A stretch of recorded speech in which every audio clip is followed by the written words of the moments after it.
మీ business ఏదైనా మీ ఊర్లో promotion చేయాలంటే అది సుమన్ టీవీతోనే సాధ్యం. ఇప్పుడే సంప్రదించండి. నమస్తే సుమన్ టీవీ. మనం ప్రస్తుతం పిఠాపురం నియోజకవర్గం గోకులంగరాట దగ్గర ఉన్నాము. ఈ రోజు పవన్ కళ్యాణ్ గారు, జనసేన అధ్యక్షులు కొణిదెల పవన్ కళ్యాణ్ గారు పిఠాపురం నియోజకవర్గం నుంచి నామినేషన్ వేయడం అయితే జరిగింది. దీనిలో భాగంగా నామినేషన్ ప్రక్రియ ఏ విధంగా జరిగింది ఏంటి అనేది ఒకసారి మనం పిఠాపురం జనసేన ఇన్ఛార్జ్ అయినట్టు మర్రెడ్డి శ్రీనివాస్ గారు ఉన్నారు, ఆయన అడిగి మనం తెలుసుకునే ప్రయత్నం చేద్దాం. చెప్పండి శ్రీనివాస్ గారు, ఇవాళ నామినేషన్ ప్రక్రియ ఏ విధంగా జరిగింది? నభూతో నభవిష్యత్. నాకు తెలిసి భారతదేశ చరిత్రలో ఒక నామినేషన్కి ఇంత భారీగా ఘనంగా కార్యకర్తలు హాజరవడం అనేది నాకు తెలిసి ఎప్పుడు జరగలేదు. నిజంగా కూడా మేము ఊహించిన దానికంటే అత్యధికంగా జన సైనికులు, నాయకులు ఈ కార్యక్రమాన్ని దాదాపు ఉదయం 10 గంటలకు మొదలై అధ్యక్షుల వారి కార్యక్రమం పూర్తవుతులకి 3 గంటల సమయం పట్టింది. ఈ వేలాదిగా తరలివచ్చిన మా కార్యకర్తలందరూ కూడా ఎవ్వరూ కూడా అంత ఎంటని కూడా ఓచుకొని ఈ కార్యక్రమాన్ని ఇంత జయప్రదం చేయడం చాలా చాలా ఆనందంగా ఉంది. ఇది ఒకటే మేము చెప్తున్నాం, ఇక్కడ విజయం గురించి సందేహాలు అయితే మాకు లేవు. మెజారిటీ ఎంత దాని మీదే మేము కృషి చేస్తున్నాం.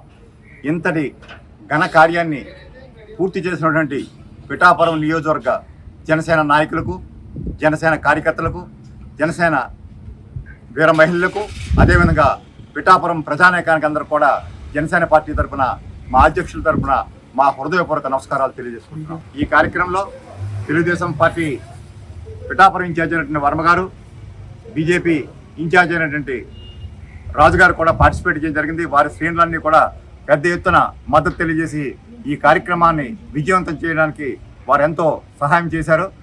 వారి సేవలు కూడా మరువలేనివి. ఆ విషయాలన్నీ కూడా మా అధ్యక్షుడు వారు నామినేషన్ చేసిన తర్వాత ప్రస్తావించడం జరిగింది. ఇంతటి ఘనంగా ఈ కార్యక్రమానికి జరగడానికి సహకరించిన ప్రజానీకానికి, కార్యకర్తలకి, తెలుగుదేశం నాయకులకి, కార్యకర్తలకు, బీజేపీ కార్యకర్తలు, నాయకులందరికీ కూడా మరొక్కసారి మా హృదయపూర్వక ధన్యవాదాలు. అయితే ఈ స్పందన చూస్తే భారీ ఎత్తున జనసేన నాయకులు, తెలుగుదేశం, బీజేపీ నాయకులు ఎక్కడ చూసినా రోడ్లు కిక్కిరిసి జనసందోహంతో కనపడింది. అయితే ఈ స్పందన మీరు ముందుగానే ఊహించారా? డెఫినెట్గా ముందు నుంచి చెప్తున్నదే కదా సార్, ఇక్కడ మాకు విజయం పట్ల ఎటువంటి సందేహాలు లేవు.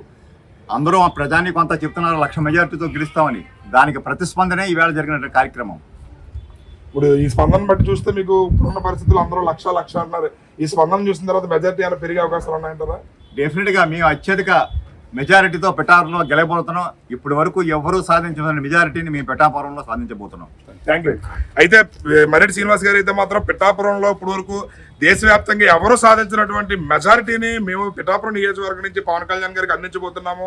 ఇటు జనసేన, తెలుగుదేశం, బీజేపీ నాయకులు, కార్యకర్తలు అందరూ సహాయ సహకారాలతో ఈ రోజు నామినేషన్ ప్రక్రియ అయితే చాలా దిగ్విజయంగా పూర్తయింది. పవన్ కళ్యాణ్ గారికి పిఠాపురం నియోజకవర్గం నుంచి గెలుపు అనేది అందరూ ఊహించిందే, కానీ మెజారిటీ అనేది మాత్రం పిఠాపురం దేశవ్యాప్తంగా చర్చ అయ్యే విధంగానే మెజారిటీ ఉంటుందని చెప్పి మర్రెడ్డి శ్రీనివాస్ గారు అయితే తెలియజేస్తున్నారు. కెమెరామెన్ వెంకటేష్తో శ్రీనివాస్, సుమన్ టీవీ.